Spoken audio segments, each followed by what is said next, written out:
अस्सलाम वालेकुम। S M news के साथ मैं हूं मुक़द्दर रज़ा।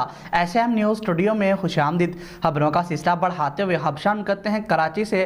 कराची के इलाके कोरंगी में ज़मान टाउन थाने के SHO और अहलकारों की जानिब से पकड़ी गई छालियाँ बेचने का इंकशाफ हुआ है। इसी हवाले से मज़ीद तफसीलात बता रहे हैं एस एम न्यूज़ के ब्यूरो चीफ जुल्फ़कार अली। जी जुल्फ़कार, आगाह कीजिएगा इस हवाले से। जी बिल्कुल, कराची के इलाके कोरंगी में ज़मान टाउन थाने के SHO और अहलकारों की जानब से पकड़ी गई छालियाँ बेचने का इंकशाफ हुआ है। ज़राए के मुताबिक पकड़ी गई छालियाँ बेचने के इल्ज़ाम में SHO ज़मान टाउन और दीगर अहलकारों को मुअत्तल करते हुए इनके खिलाफ मुकदमा दर्ज कर लिया गया है। मैं आपको वाज़ेह करता चलूँ कि जिस वक़्त कोरंगी के इलाके ज़मान टाउन में 6 साला मासूम कली महम एक वहशी दरिंदे की दरिंदगी का शिकार हो रही थी, तो उस वक़्त SHO ज़मान टाउन पकड़ी गई छालियाँ बेचने में मसरूफ़ था।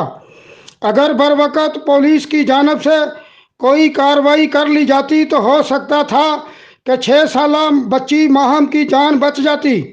इधर कोरंगी इंडस्ट्रियल एरिया पुलिस ने गुटखे के कारखाने पर छापा मारते हुए गुटखा मावा तैयार करने वाली मशीनें और दीगर सामान तहवील में ले लिया। कार्रवाई के दौरान पुलिस ने 10 मुलजमान को गिरफ्तार करके इनके खिलाफ मुकदमा दर्ज कर लिया है। जी बहुत शुक्रिया जुल्फ़कार, तफसीलात से आगाह करने के लिए। अब तक के लिए इतना ही। मज़ीद खबरों के लिए देखते रहिए SM न्यूज़।